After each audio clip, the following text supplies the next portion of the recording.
All right, let's dive straight into something that has fascinated corners of the internet for years, the Lacerta files. Oh, yeah, those? We're talking about purported interviews with a being claiming to be, well, a reptilian humanoid named Lacerta, Right. who says her kind has been living secretly on Earth for millennia. These texts, they first surfaced online back in the late 1990s. Pretty intriguing. It really is. What's fascinating right away is how this narrative, I mean, despite its fantastical nature, it just keeps resonating with people. It Yeah. taps into some, I don't know, deep-seated curiosities and maybe even anxieties about the unknown. Exactly. And today, our deep dive is based on this pasted text document you shared. This includes a summary of the whole Lacerta files thing, info about the AskLacerta.com website, mentions of the Lacerta Conversations podcast. Which is another layer to it all. Right. And crucially, an archived conversation directly with someone claiming to be Lacerta. So our mission is to really get into the key claims and ideas presented in these sources. We want to understand what they reveal about this very unique corner of UFO lore and internet mythology, Yeah. especially focusing on what Lacerta claims about reality, human limitations, other species. It really prompts the question, doesn't it? Even if something is presented as fiction, what can we learn from, like, exploring the ideas within it? Good point. It's not really about whether reptilian humanoids are walking around, Right. but more about understanding the human imagination and, well, the themes that just grab us. Well said. So let's jump into this archived conversation then. Yeah. It starts with an anonymous fan expressing appreciation for the Lacerta files and the website. Okay. And they even mention seeing other layers and tiny multicolored dots. Interesting. What strikes you about Lacerta's very first response then? Immediately, she corrects the user. So she only participated in interviews that a human transcribed and distributed.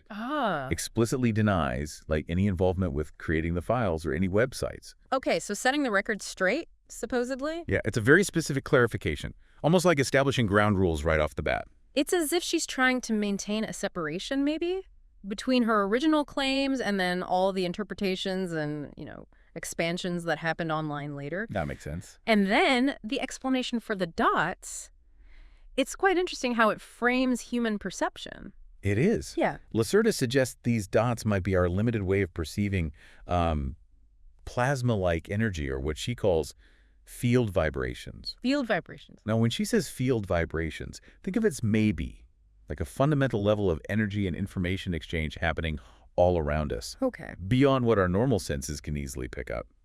She then connects this to her species' ability to see ultraviolet light and perceive more of the electromagnetic spectrum. Right, so we're missing a huge chunk of it. It really paints a picture of our senses being, well, restricted in comparison. Yeah. And if we connect this to a bigger idea, this notion of limited human perception, it isn't just about what we can physically see. It seems to extend to our understanding of reality itself. It's a recurring theme throughout this whole conversation, really. Absolutely. And Lacerta doesn't mince words. She asserts that our perception is limited by both our biology, what our physical bodies can sense, and mental programming. Mental programming, that's a strong phrase. It is, suggesting we're not just missing things physically, Yeah. but also that our minds are somehow, conditioned to see the world in a particular way. Which raises a fascinating question for you, I think.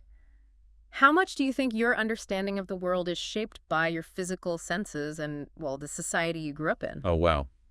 Definitely gives you pause. Yeah. The initial exchange ends with the anonymous fan expressing concern for Lacerta's well-being. Which seems like a normal human thing to do. Right. But Lacerta's reaction is quite detached.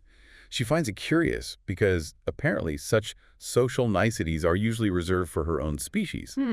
It's a small moment, but it really highlights the supposed alien nature of Lacerta, doesn't it? It really underscores the potential differences in, social structures and how emotions might be expressed or maybe not expressed between different types of beings. Okay, moving on. The anonymous user reiterates their gratitude. Says it's natural to be concerned for someone who has done so much for them. Okay. Lacerta's response here is very direct. She clarifies that sharing this information wasn't some, act of kindness. No. No, it serves specific purposes related to the relationship between her species and Earth's future. No sugarcoating there at all. Wow. What's striking is the complete lack of pretense, isn't it? Lacerta is just upfront about self-interest being, well, a key motivator. Right, and she even mentions an ongoing internal debate within her species about whether it's wise to share any knowledge with humans, specifically pointing to our destructive behaviors as a major concern. Ouch. Not exactly a flattering assessment of humanity. No kidding. This kind of mirrors a common trope in science fiction, doesn't it? The more advanced civilization observing a less mature one with a mix of, like, curiosity and apprehension. Yeah, definitely. Then they get into the idea of happiness. Okay.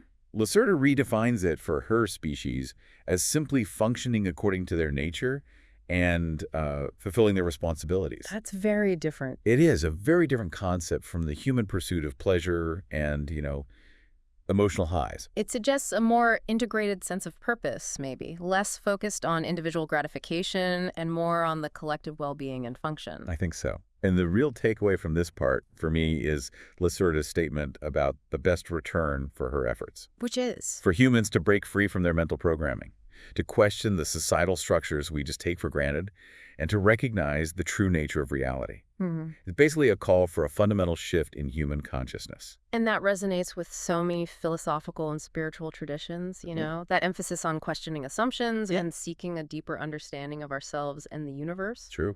Okay, next up, the anonymous user brings up the Ilgim. The Ilgim. Yeah, a term that people familiar with ancient astronaut theories might recognize. Right. They express a fear that if humanity starts breaking its mental programming, the Ilgim might, wipe us out. Like they supposedly did before. As they supposedly did 6 times before, yeah. And then they ask about the concept of duality. Okay, so this introduces a key element of the Lacerta Files narrative. This idea of ancient, powerful beings who have interfered with human history and development. Exactly. Lacerta confirms that the Ilgim have indeed reset human development multiple times. Wow. But she notes their interest has significantly waned. The last major intervention, she says, happened thousands of years ago. Okay, so maybe humanity has a bit more autonomy now in this current cycle. That's what it suggests. What's interesting here is the shift in focus. It seems to move from an external controlling force to the idea of internal evolution. Lacerta seems to imply that our primary challenge now is our own development, not necessarily the threat of these ancient beings anymore. Exactly. Lacerta emphasizes that true liberation begins within our own consciousness. Right. And that outward conformity can even be like a useful strategy while we undergo this inner transformation. So not about outward rebellion. No, it's an inward shift in understanding. This idea of inner liberation despite external pressures. Yeah. That's a powerful concept. It's appeared in various forms of resistance and, philosophical thought throughout history. Totally. Then Lacerta shares her profound appreciation for the deep interconnectedness and the sense of vast time she experiences when in communion with Earth's consciousness. Earth's consciousness. Yeah. She contrasts this with what she sees as human separation from the planet. She even mentions accessing ancient knowledge as if Earth itself is a living library. Living library. Wow. It paints this picture of a deep, almost spiritual connection to the planet that humans, in her view, have largely lost. Yeah, that concept of a planetary consciousness and the idea of accessing ancient wisdom embedded within the Earth itself, those are recurring themes in a lot of New Age and esoteric beliefs, aren't they? They really are. So the conversation then moves to Lacerta's own social structure and habitat. Okay. Prompted by the user's questions about family, how they deal with illness, their living spaces, gardens, trees, fields, even things like farming and sports. Right. Trying to relate? Yeah. Lacerta explains they live in clan communities, raising the young, caring for the sick. It's all a collective responsibility. Not like our nuclear family model. Not at all. Not limited to that small unit. It's a very different model of social organization. And that communal structure, it offers such a stark contrast to the often, isolated nature of the modern human nuclear family. Makes you question the strengths and weaknesses of both systems. Definitely. And their living spaces sound incredible. Extensive underground and partially enclosed surface areas with cultivated vegetation. But not farming like we know it. No. Lacerta describes it as systematic ecological management. Says they leverage plant consciousness and what she calls field manipulation. Field manipulation. That sounds like a much more integrated and maybe less intrusive way of sustaining themselves. Yeah, suggests a deeper understanding of ecological systems, perhaps. A more harmonious relationship with the natural world, using principles we're maybe only just beginning to explore. Could be. And instead of sports, they engage in training exercises Okay. designed to develop both their physical and mental abilities. Things like subterranean navigation, field manipulation again, and telekinetic precision. So less like leisure activities. And more like essential skills for their way of life, yeah. The focus seems to be on practical application and developing abilities that go beyond just physical prowess. Suggests a very different set of priorities. It does. Finally, Lacerta describes deep field immersion practices and sunbathing as experiences that are like exhilarating for them. Yeah, far beyond what human senses can perceive. It's a glimpse into a very different kind of existence with potentially vastly expanded sensory capabilities. Yeah, these descriptions really emphasize the advanced sensory and consciousness abilities that are attributed to Lacerta's species within this whole narrative.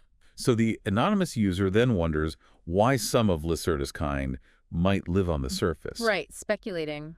Are they outcasts or privileged somehow? Exactly. But Lacerta quickly corrects this, emphasizes they don't have hierarchical class systems or any form of social shunning. She explains that surface dwelling is related to their function, their personal preference, and specific duties. Like what? Like monitoring humans, absorbing solar radiation, managing the interfaces between their underground world and the surface ecology. Okay, so practical reasons, not social status. It seems so. This directly challenges our very human tendency to categorize and create hierarchies, doesn't it? Offers an alternative perspective on just different living arrangements. It does. She also mentions their extensive, deep underground dwellings and concealed surface facilities maintained for thousands of years. Really highlights their ability to stay hidden. Long-term strategy. And she offers a pointed critique, again, of the human tendency to associate being above ground with having a higher status or dominance. Yeah, that critique of human hierarchical thinking is definitely a recurring theme in her responses. Suggests she sees it as a significant limitation in how we understand other possible societal structures and, well, motivations. The conversation then takes a slightly darker turn, maybe, when the anonymous user asks if humans live in a zoo underground. Oof. Yeah, that question reveals a certain level of anxiety, doesn't it? Maybe even paranoia about being observed or controlled by some hidden power. Totally. It's a question that reflects common anxieties within certain theories about, hidden manipulation and the idea of humanity not being in control of its own destiny. So what does Lacerta say? She firmly denies it, calls the idea of human zoos a reflection of human behavior. After all, we're the ones who have zoos, right? Fair point. She explains their methods of observation are distant, using technology and their own abilities to monitor without direct intervention. Mostly. Except in rare cases where humans are brought to their territories for specific reasons, and then their memories are altered upon return. Okay. Selective interaction with memory manipulation adds another layer to the narrative of subtle hidden influence, doesn't it? It does. And then comes a rather provocative statement. Lacerta asserts that human cities actually function as self-imposed containment systems. Self-imposed containment. Wow. That's a thought-provoking, if maybe unsettling, idea. Right. It frames our own civilization, which we tend to think of as progress, as a form of limitation, perhaps restricting our awareness or potential in some way. Lacerta even points out the psychological projection in the user's question, the idea that we assume other species would behave the same way we do when it comes to captivity. Yeah, and that highlights the crucial importance of self-awareness, doesn't it? When we try to understand the potential actions and motivations of intelligences that are, well, very different from our own. Good point. Next, the anonymous user asks why so many other species supposedly hide from humanity, mentioning a previous claim of 14 species. 14. Okay. And who exactly enforces this law of no open contact? Right. Who's the cosmic police? Exactly. Lacerta clarifies that these species conceal themselves not because of some formal cosmic law, but because open contact would just be counterproductive given humanity's current state of development. Ah, so it's practical. Seems so. She also notes that the number of observing species isn't fixed, it fluctuates. Okay. The emphasis there seems to be on a practical decision based on observation and a certain level of, risk assessment, rather than some kind of universally enforced galactic regulation. Yeah, she explains there's no central authority enforcing this. It's more like complex protocols and agreements that have evolved among advanced species based on mutual consensus. Not a single galactic police force, then? Apparently not. It's a much more nuanced picture of interspecies relations. which suggests a more decentralized and perhaps more ethically diverse landscape of how different advanced civilizations choose to interact or not interact with less developed ones. Lacerta then touches on the different policies these species have. Mm. Non-interference, direct manipulation, which she attributes to the Illigium, Right. scientific observation, and her own species approach of selective contact. Again, it's a whole spectrum of interactions. It paints a picture of a complex web of motivations and levels of involvement from these observing species, doesn't it? Each with their own agenda or, philosophy. And she concludes this point by observing, yet again, the human tendency to project our own hierarchical systems of law enforcement onto the cosmos. Seems to be a recurring observation of hers. Yeah, pointing out our human-centric way of thinking about the universe. Which is a valuable reminder, isn't it? To try and consider perspectives that are entirely outside our own social and political frameworks when thinking about other intelligences. Definitely. The conversation then turns to protocols regarding developing worlds. Okay. The user asks what happens if humanity is considered a failed species, maybe after a nuclear war. Grim thought. Yeah. And whether other beings would then come and scavenge our planet for resources. So like cosmic vultures. Kind of the idea. Lacerta details the fundamental principles of these protocols. Minimal interference, restricted tech intervention, limited direct contact, justified genetic manipulation, and carefully calibrated knowledge transfer. Huh. Sounds almost like a set of ethical guidelines, like a prime directive kind of thing. A little bit. These principles suggest a level of responsibility and a long-term perspective among these advanced species, considering the potential impact of their actions. Right. Lacerta clarifies that failed species isn't really the right term. Instead, she says species reach different equilibrium states, and some do self-destruct. Okay. In the event of something like a nuclear war, she suggests there be a quarantine period, monitoring of the planet's recovery, and then a reassessment of the prohibition on resource extraction. Interesting. So the focus shifts from immediate exploitation to the long-term consequences and the potential for planetary recovery, and then reevaluating those resource restrictions. Seems so. She even mentions her own species' prior claim to Earth and the possibility of their reemergence to help with planetary recovery. Although they would face competition from other interested parties. But here's a crucial point. According to Lacerta, Earth's primary value isn't in easily extracted physical resources. No, what? What then? It's biodiversity and its unique field characteristics. Field characteristics. Okay. That redefines our understanding of what might be considered valuable to an advanced civilization, doesn't it? Moving beyond purely material concerns to encompass more complex ecological and perhaps even energetic aspects of the planet. Exactly. And once again, Lacerta points out that the fear of being harvested for resources likely reflects human behavior and motivations more than the intentions of these advanced civilizations. There it is again, holding a mirror up to our own tendencies. Yeah. It really highlights our tendency to project our own fears and motivations onto the unknown, assuming that others would act as we might in similar circumstances. So true. The topic then shifts to a very human aspiration, developing telepathy. Ah, yes. Mind reading. The anonymous user asks how one might go about achieving this. Lacerta's response is, well, rather sobering. Oh. She explains that human telepathic ability is limited by our biology and, again, past genetic modifications. It's not simply a matter of practice, apparently. That directly addresses a common desire within certain communities interested in paranormal abilities, but it frames it within the context of these, fictional claims about human limitations. However, she does offer some suggested approaches. Like what? Decalcification of the pineal gland, Okay. and a series of field sensitivity exercises.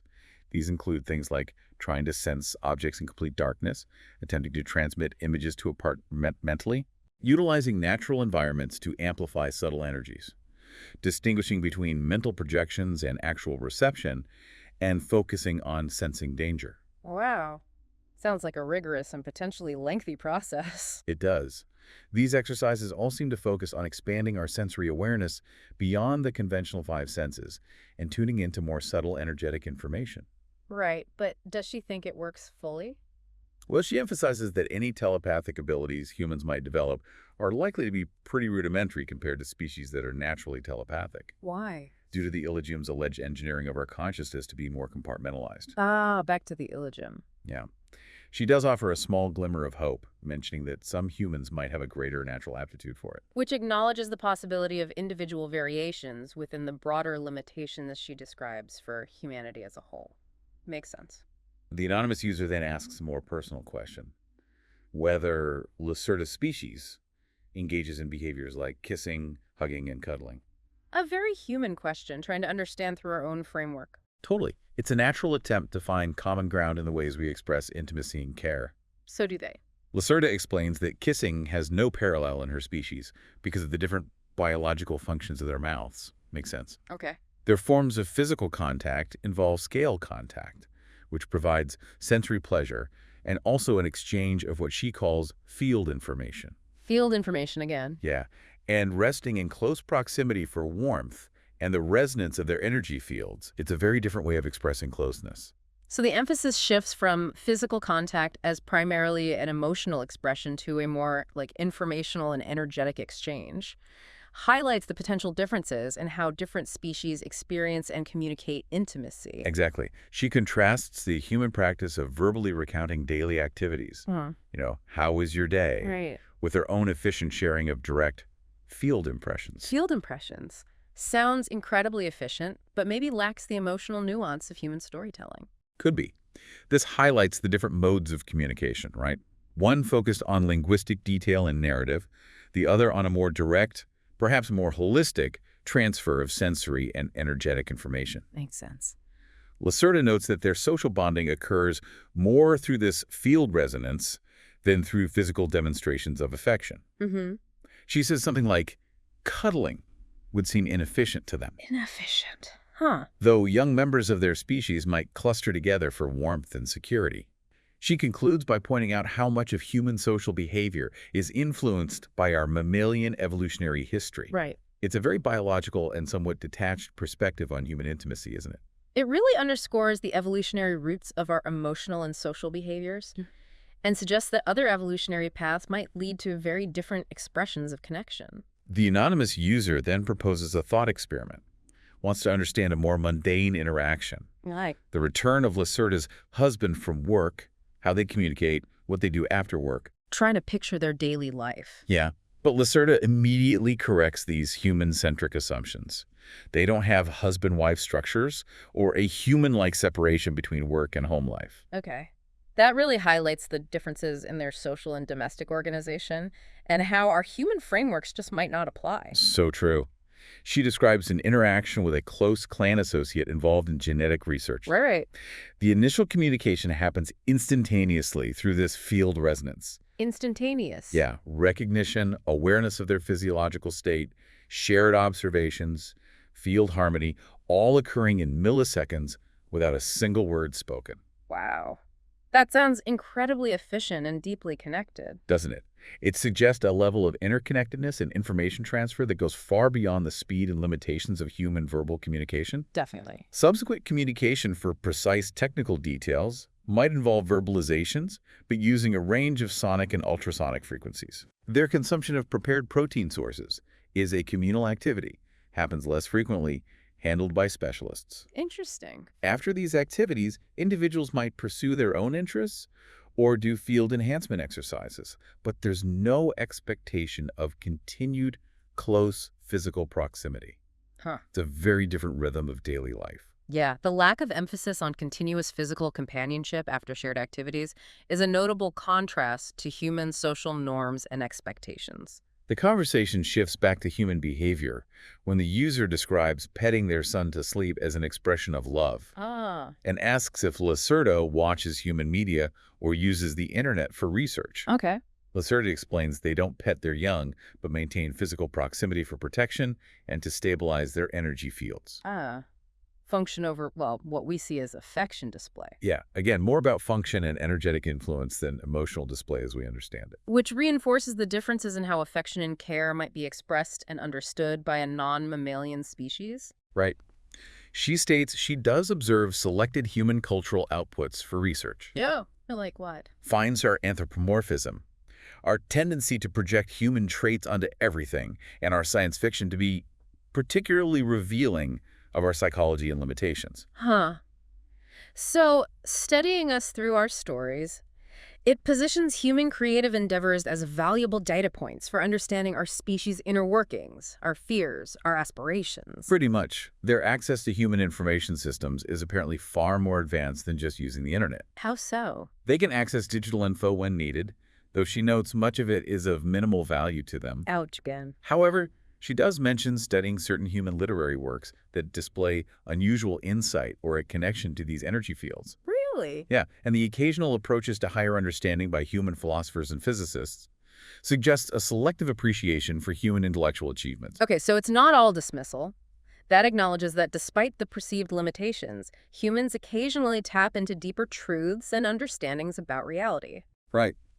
Lacerta acknowledges the user's attempt to find common ground, but points out that human curiosity often tends to be driven by fear or inappropriate romanticization when it comes to other species. Seems like it's difficult for humans to approach the idea of other intelligences without projecting our own emotions and expectations onto them. That's the gist. And that highlights the inherent challenge of interspecies understanding, doesn't it?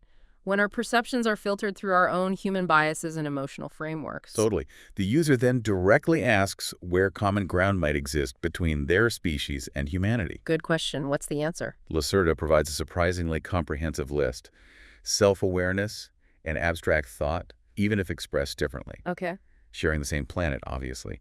Social organization based on cooperation and information exchange, albeit with different structures. Right. The capacity for long-term planning. And facing shared external factors like non-terrestrial influences and cosmic phenomena. That provides a valuable framework, actually, for potential understanding and interaction, outlining key areas of overlap despite the significant differences. Yeah. She even mentions there's a minority view within her own species about the potential for coexistence with humanity. Really? Although Lacerta herself remains skeptical, so it's not a monolithic view among her kind. That adds a layer of internal complexity to the perspective of Lacerta's species, doesn't it? Suggests there isn't just one single, unified opinion about humanity. True. The user then expresses liking Lacerta's species specifically because of their differences, Interesting reaction. and even states a desire to live among them to break free from the supposed chains of the Illogym. Wow. That's a very enthusiastic, but maybe somewhat idealistic sentiment, perhaps. I think so. It's a strong emotional response Ugh. driven by a desire for liberation, but as Lacerta points out, it might be based on an idealized and potentially inaccurate understanding. So how does she respond to that? Lacerta acknowledges this unusual human response, finding comfort in cognitive differences, but strongly cautions against idealizing her species or fantasizing about living among them as just another form of human escapism. Oof. A firm dose of reality there. Yeah, brings the user's enthusiasm back down to earth, highlighting the likely complexities and potential difficulties of such an interaction. Right. She describes the more probable reality. Clinical detachment or security concerns from her species, not a welcoming embrace as equals. She clarifies the Illogym's limitations are described as genetic and neurological, not something you overcome just by willpower or changing your environment. Okay. And she makes a keen observation. The desire to subordinate oneself to seemingly superior beings is itself another manifestation of human hierarchical thinking. Wow, that's a rather blunt assessment of human motivation. It is. It challenges the user's desire for external salvation and directs the focus back to the need for internal understanding and recognizing inherent human potential. Right. Lacerta then suggests that true liberation involves recognizing and developing human potential without the need for dominance or submission. Either over others or to another species. Exactly. It's a call for self-reliance and a different perspective on our own capabilities. Which shifts the focus, again, from seeking external solutions or saviors to cultivating inner strength and a more accurate understanding of ourselves. The anonymous user then states their purpose is to lead by example in breaking these breakable chains and teaching others. Okay.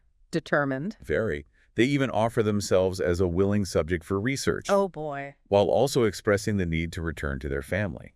Suggests greater achievements might be possible together. It's a determined, but perhaps still somewhat misguided offer. Yeah, Lacerta acknowledges the determination, but also points out those fundamental limitations described as being genetic. Right. Lacerta confirms she has observed humans attempting to transcend their limitations throughout history. Mystics, insightful scientists. Ugh. She lists the limitations she believes are most accessible to human self-modification. perceptual filtering, our perception of time, ability to manipulate energy fields, barriers to collective consciousness. But she firmly reiterates, certain genetic locks cannot be broken through willpower alone. Got it. So that provides a more nuanced view of human potential within this whole illogym programming narrative, suggests areas where we might have some agency while acknowledging other deeper limitations. Exactly. She states she cannot independently arrange for the user to become a test subject. Why not? Complex protocols, concerns about memory management, security. Ah. And she also points out that the user's offer to be a test subject actually misunderstands the vast amount of prior observation her species has already done on humanity. Right. It emphasizes the extensive knowledge they supposedly already possess about us, making individual test subjects kind of redundant. Seems like it. It's a polite but firm rejection of the offer. Makes sense. Lacerta suggests a more productive starting point for the user would be consistent practice of field awareness exercises and methodical documentation of their experiences. Practical advice, within the context of her claims, it directs the user toward concrete actions they can take to explore their own potential and gather data, rather than just relying on external intervention. The user then asks how willpower might affect evolution. Interesting question. Lacerta clarifies that willpower doesn't directly influence genetic evolution in the traditional Darwinian sense, random mutations, natural selection. Okay. However, she describes indirect pathways between focused intention and biological adaptation. Like what? Things like the influence of energy fields on epigenetics, morphic resonance, quantum coherence in biological systems, even temporal feedback loops. Whoa. Okay, that delves into concepts that go way beyond mainstream scientific understanding. Suggests a more interconnected and responsive relationship between consciousness and biology. It does. She mentions that the illogym's constraints were designed specifically to block certain of these consciousness biology interactions. She then redefines willpower in this context as sustained, coherent, conscious intention that has the potential to activate neuroplastic and epigenetic shifts, thereby partially circumventing those illogym restrictions. Partially. She reiterates complete liberation would require genetic intervention. But still, it's a powerful idea that focused intention can have a tangible biological effect, even within limitations. Yeah, it offers a degree of agency and the potential for self-directed change within the framework of these imposed limitations. The anonymous user then asks for more details on these field awareness exercises. Wants the specifics. And asks for confirmation that genetic manipulation is indeed necessary for complete liberation from the illogym's influence. Yeah. Lacerta describes some basic field awareness exercises. Learning to detect the boundaries of one's own energy field, developing sensitivity to electromagnetic energies, consciously extending one's field, activating the pineal gland, mentioning things like fluoride reduction and visualization, and attempting to interface with collective energy fields. Okay. These exercises provide concrete steps for the user to begin exploring their own energetic sensitivities and potential. Right. And she does confirm that achieving complete freedom from the illogym's constraints, as she describes them, would require direct genetic manipulation, targeting specific suppressor sequences in our DNA. Okay, so practice isn't enough for the full deal, according to her. Apparently not. She also mentions that some humans are born with a partial deactivation of these suppressors, which could account for what we perceive as paranormal abilities, suggesting that this is actually our more natural state. Interesting. That links the fictional concept of illogym programming to real-world phenomena often considered outside conventional science, reinforces the idea that some limitations are beyond individual effort alone. The user then asks what a human might find enjoyable about Lacerta's home environment. Okay, picturing a visit. She describes potentially appealing aspects: crystalline light architecture, the integration of biological systems throughout their living spaces. Like what? Like breathing walls, self-cleaning surfaces, regenerative systems, and vast repositories of knowledge stored in crystal matrices accessible through energy field interaction. Wow. Sounds highly sophisticated and seamlessly integrated, blending technology and biology in ways we can only imagine. Totally. However, she also mentions aspects humans might find uncomfortable. Such as? Warmer and damper temperatures and humidity at different atmospheric composition, the sheer scale of their underground tunnel networks could induce claustrophobia or vertigo. Right. And the constant background hum of their field communications. It's not necessarily a paradise for humans. That provides a more balanced perspective, doesn't it? Acknowledging that what might be ideal for one species could be quite challenging or even unpleasant for another due to fundamental biological and sensory differences. Exactly.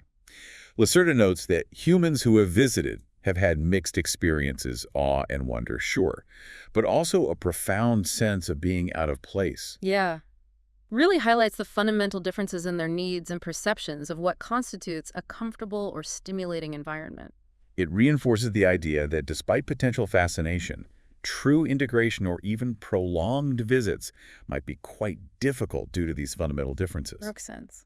The anonymous user then shares a personal anecdote about living on a solar sailboat for 3 years during the COVID pandemic Oh, wow. and navigating a hurricane with limited sailing experience. They wonder what a sailboat incorporating Lacerta's technology might look like. That's a very human story of resilience, self-reliance, facing the unknown. It is. It provides a relatable, real-world example of human adaptability and ingenuity, which ties into the broader themes of self-reliance and resourcefulness discussed earlier. How does Lacerta react to that? She acknowledges the user's adaptive response, their independent thinking, their willingness to take risks to protect family. She even suggests their successful navigation of the hurricane might have involved some unconscious reading of environmental energy fields. Oh, interesting. Connects the user's personal experience to the more esoteric concepts of field awareness from earlier in the conversation. Validates it within her framework. Yeah. She then describes a sailboat incorporating their biological systems. Okay, let's hear this. Semi-sentient membranes that extract moisture, a self-healing biopolymer hull, microscale field-based temperature regulation, energy harvesting from quantum field interactions, and navigation via direct field sensing. Whoa. Okay, that sounds like something straight out of very advanced sci-fi, far beyond our current tech. Right. This really illustrates the potential of technology deeply integrated with biological systems, offers a glimpse into possibilities way beyond our current engineering paradigms. Definitely. Lacerta highlights the symbiotic relationship between such a vessel and its occupants, and notes the user's choice of self-reliance over dependence on traditional authorities. A subtle but perhaps significant observation there reinforces that recurring theme of questioning established systems and seeking more independent, integrated ways of interacting with the world. The anonymous user then mentions a technical issue they encountered with the AskLacerta.com website's question limit. Oh, right, the website. And their workaround using a VPN and browser reset. Okay. But Lacerta forcefully corrects the misconception that she has anything to do with creating or controlling any website. Pulls back hard on that. Yeah. Reiterates her involvement was limited to participating in transcribed interviews. Emphasizes her complete lack of understanding of human tech like VPNs and browser resets. Right. That sharp correction really underscores the fictional nature of the online interactions, doesn't it? The importance of distinguishing between the original claims and the subsequent online phenomena that grew around them. Totally. She highlights this misconception as a prime example of humans conflating the message with the medium and anthropomorphizing non-human entities, assuming they'd interact with our tech the way we do.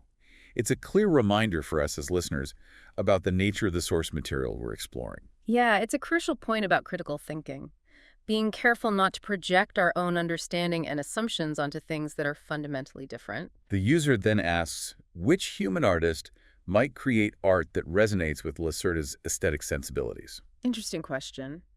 Does she answer? She does. Mentions Hilma of Klint. Oh, interesting choice. For her geometric and symbolic patterns, suggesting field awareness. She also highlights James Turrell's light installations. Turrell, yeah. For sensitivity to how light affects consciousness. Olafur Eliasson's work with environmental factors creating immersive states. And György Ligeti's musical compositions for their field-like textures. Wow. That's a surprisingly specific and thoughtful list. It provides tangible examples of human artistic expression that, in Lacerta's view, come closest to reflecting the principles of energy and consciousness central to her species' understanding. Right. However, she emphasizes the fundamental difference between human art, which she says is trapped in material representation, and their own direct manipulation of energy fields. She states the human artists she mentioned are those who attempt to transcend physical media and intuitively work with these underlying energetic principles. So it highlights the limitations of human art from her perspective, but also points to areas of potential connection. Suggests a potential future direction for human artistic expression as our understanding of energy and consciousness expands, maybe. hinting at art forms beyond purely physical mediums. Could be. The anonymous user then observes that humanity seems to have a fundamental misunderstanding of light and sound. Oh, how so? Lacerta agrees. Explains that humans primarily see light as just illumination and color, Right. missing its complex nature as an expression of energy fields carrying informational patterns and consciousness-affecting frequencies. Well, Similarly, she says we understand sound as mere mechanical pressure waves, overlooking its organizational capabilities to create coherent energy field structures that influence physical and consciousness levels. okay. That delves into a deeper understanding of fundamental aspects of our physical reality from this alien perspective. Suggests our current scientific models might be incomplete. Seems like it. She states both light and sound are essentially expressions of the unified field. The unified field. Yeah. And that a true understanding would allow them to be used as powerful tools for extending consciousness. She notes even our most advanced physicists are only beginning to glimpse this deeper understanding. Wow. That's a grand vision of potential scientific progress. Positions our current understanding as somewhat rudimentary compared to the advanced knowledge attributed to the species, especially regarding fundamental forces and their interaction with consciousness. The conversation then tackles some big cosmic questions. Black holes, Always popular topic. the one at the galactic center, interstellar travel speed, intergalactic exploration. Okay, the big stuff. Lacerta explains black holes are not the singularities human science currently describes. No. What are they then? Field transformation nodes, where matter transitions between different dimensional states. Field transformation nodes. Okay. She says they act as stabilizers and information processors for the galactic energy field. Mentions fallen matter undergoes a phase transition into undetectable energy states. Wow. And that black holes serve as natural energy field amplifiers used by advanced species for communication and travel. Okay, that presents a completely different model of black holes. Challenges fundamental concepts in human astrophysics and cosmology. Oh. Suggests a more active, interconnected role within the galactic ecosystem. Totally. She states her own species hasn't physically ventured outside our solar system, Oh. but does communicate with interstellar species. She confirms intergalactic exploration is happening by other species Whoa. via methods of field displacement, not mechanical travel through space. Field displacement. Yeah. And she explains our concept of fastest travel is very linear, very human. Advanced travel uses manipulation of energy field coherence to essentially bypass space-time constraints. Appears instantaneous. Appears instantaneous, but exists outside our current understanding of dimensional limitations. She even mentions dimensional folding. Dimensional folding. Okay. Complete reimagining of space travel. Challenges our fundamental understanding of space, time, the limitations of travel, suggests possibilities far beyond our current tech. Definitely. The user then asks a fundamental question. If all this is possible, why not explore the universe more widely? Good question. Also ask, is it dangerous? And if Lacerta herself has ever left the planet. Right. Lacerta explains the human drive to constantly explore is, in her view, an illegim-engineered trait. Ah, back to programming. Yep. She states her species has a deep integration with Earth's energy field systems. That's their evolutionary specialization, not a limitation. She confirms, having personally left the surface moon facilities, travel within the solar system when needed, but says they don't seek expansion for its own sake. She then describes the dangers of cosmic exploration, field contamination, consciousness disruption, evolutionary incompatibility, encounters with predatory consciousness forms. Yikes. Okay. She reiterates her species' role within Earth's energetic ecology, highlights that the human view of remaining in a niche as limiting actually stems from that expansionist programming. Interesting perspective. That suggests specialization and a deep understanding of one's local environment can actually be a sign of advanced evolution, rather than the constant outward push for expansion that marks human history. Very different perspective, yeah. The anonymous user then asks if consciousness field is essentially the same as the human concept of a soul. Ah, bridging concept. Lacerta explains the consciousness field is not equivalent to the human idea of a soul, which she says is often burdened with inaccurate religious and dualistic assumptions. Okay, so what is it, according to her? Describes it as a coherent pattern of energy containing identity, memory, consciousness protocols, interpenetrating and extending beyond the physical body into undetectable dimensions. She highlights key differences. Not separate from the body, not divinely created, undergoes a phase transition at death, not uniquely human. Right. And while it can maintain coherence, it's not immortal in the traditional religious sense. She states, this field can be measured, manipulated, even transferred by advanced species, Wow. and will eventually be understood by human physics. It's a much more scientific, less mystical explanation of consciousness. Yeah, provides a more mechanistic, field-based understanding of what humans often consider a spiritual essence. Frames it in terms of energy and information rather than a divinely granted soul. The user then asks for a detailed program to help overcome this alleged illegitimate consciousness programming. Wants the step-by-step guide. Pretty much. Lacerta provides a 3-phase program. Phase 1, 3 to 6 months, perceptual liberation. Includes systematic light deprivation, electromagnetic sensitivity training, dietary modifications reducing fluoride, calcium, enzyme inhibitors, and developing dream state awareness. Intense. Phase 2. Phase 2, 6 to 12 months. Field manipulation, exercises in thermal regulation, microtelekinesis with light objects, dissolving pain barriers, expanding time perception. Microtelekinesis. Oh, yeah. And phase 3. Phase 3, ongoing consciousness restructuring, linguistic deprogramming, neutralizing social programming, field communion in nature, dissolving rigid identity boundaries. Wow. She emphasizes a systematic, gradual approach to avoid triggering programming defense mechanisms. Reiterates genetic barriers can't be overcome by practice alone. Right. And mentions individuals who progress significantly might experience social isolation as a design safety mechanism within the programming. Oof. That's a very specific and rather intense set of practices. It offers a detailed pathway for potential self-improvement and expanded awareness within this fictional framework, but also highlights the potential challenges and limitations. Definitely. The anonymous user then asks, which alien species might be the most sympathetic to humanity? Sympathetic aliens. And how we might approach them. Lacerta corrects the assumption of collective sympathy. Oh. States advanced species tend to align with specific human subgroups or particular planetary outcomes, not just general sympathy. Okay. Does she name any potentially sympathetic one? And it's the tall whites, Heard of them. who she says have genetic interests in specific human bloodlines. Indigenous aquatic species sympathetic to environmental stewards, and crystalline entities interested in consciousness development. Interesting categories. And how do you approach them? She says you don't approach them like human authorities. You connect through developing field resonance, activating certain genetic potentials, technological frequency transmission, though she calls ours primitive, and cultivating specific states of consciousness. Okay. She also cautions that actively seeking contact can attract predatory entities, Good warning. and that genuinely beneficial intelligences rarely present themselves with simplistic savior narratives. Basically, be discerning. Yeah, that provides a more nuanced and less anthropocentric view of potential ET interactions.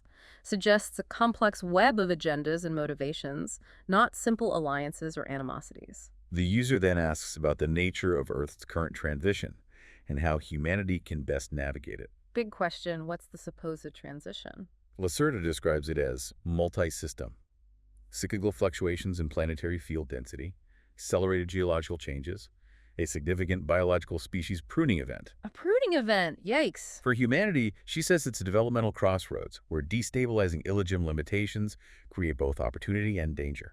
Okay. And her guidance for navigating it. Prioritize consciousness development over technology. Disengage from artificial scarcity systems. Develop field awareness. Preserve biodiversity. Protect field-sensitive individuals. Interesting priorities. She warns that attempts to maintain stability through authoritarian control will actually worsen the instabilities. Okay. Mentions she's observed similar planetary transitions with varied outcomes depending on the dominant species' choices during critical windows. Notes, humanity is in such a window now. Wow.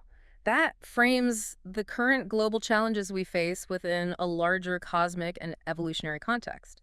Suggests our choices now will have significant long-term consequences. A stark warning and a call to specific areas of focus. Definitely. The user then asks for more details about 3 specific hostile alien species. No. Which ones? The collectors, field entities, and illegim remnants. Asks about their capabilities and plans. Okay, the bad guys, supposedly. Lacerta describes the collectors. Interested in genetic material and consciousness, capable of molecular disassembly, reassembly, field manipulation, consciousness extraction. Sounds nasty. Travel in geometric vessels, operating for about 7,000 years. Then the field entities. Field entities. Often demonized in human religions, she says. Exist primarily in field states, feed on energy from fear, pain, conflict. Energy vampires. Kind of. Influence human consciousness through field attachments, amplified by negative emotions and astronomical alignments. Okay. Finally, the Illogym remnants. Advanced genetic engineering, consciousness manipulation, matter-energy conversion, retain the capacity to reset human civilization if we deviate too far from their design. Whoa. So varying levels of threat there. Yeah. Collectors, individual physical threat. Field entities, civilization destabilization. Illogym remnants, largest potential for large-scale intervention. Right. But she emphasizes that evil invaders is a simplistic misrepresentation. These species operate according to their own distinct imperatives. A rather chilling picture of potential non-human influences operating with their own agendas. Yeah. Introduces elements of potential conflict and external challenges, suggesting humanity might not be the only player, and not all interactions might be benevolent. Exactly. Finally, the anonymous user asks a very direct question. Why is Lacerta sharing this information? What's her ultimate goal? And can they be friends? The friendship question again. Yeah. Lacerta clarifies she is not broadly helping humanity out of altruism, sharing specific info for complex reasons serving her species' interests. Okay, what reasons? Documenting truth as they see it, observing human response patterns, limited correction of dangerous misconceptions, fulfilling ancestral agreements. Ancestral agreements, interesting. And friendship. She states friendship, as humans understand it, has limited applicability between vastly different species. Her species seeks working relationships with compatible humans on issues of planetary field stability. Planetary field stability, okay. Describes the most productive relationship as mutual non-interference with limited cooperation on shared planetary concerns. Acknowledges human behavior makes even this challenging. Emphasizes that the desire for friendship personalizes an exchange that's primarily about information transfer. She's an information source, not seeking companionship. Right. Concludes by suggesting the best reciprocity from humans would be to apply the information, develop field awareness, reduce destructive activities. A very direct, perhaps sobering answer for someone seeking a personal connection. Reinforces the transactional nature of the exchange and highlights the significant differences in social and emotional paradigms. Emphasizes the focus on shared planetary concerns, not individual relationships. Exactly. So as we wrap up this deep dive into the Lacerta Files conversation, wow, we've covered a vast amount of ground, haven't we? We really have. From the fundamental nature of reality, the supposed limitations of human perception, to the characteristics and motivations of various other species observing, potentially interacting. Right, both observing and potentially hostile. And the complex possibilities and challenges of human evolution and our place in a potentially crowded cosmos. Yeah. What's particularly striking, I think, is the intricate and internally consistent nature of this narrative.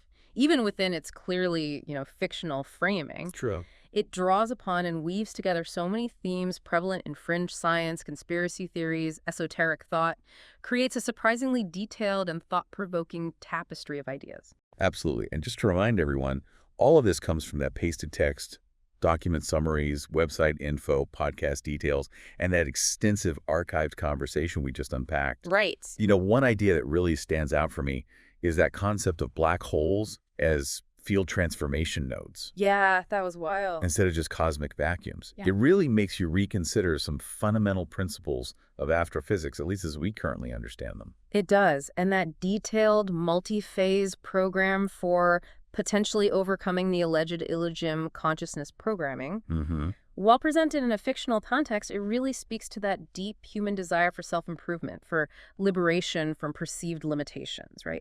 Even if those limitations are framed in this very unusual way. Exactly. So for our final thought to ponder, based on this deep dive into the Lacerta Files, what is one assumption you hold about reality or humanity's place in the universe that you might now question, even just a little bit? It's worth considering the implications of these ideas, however far-fetched they might seem on the surface. Maybe even revisit the source material or explore some related concepts further. That's what a deep dive is all about, isn't it? Absolutely. Food for thought.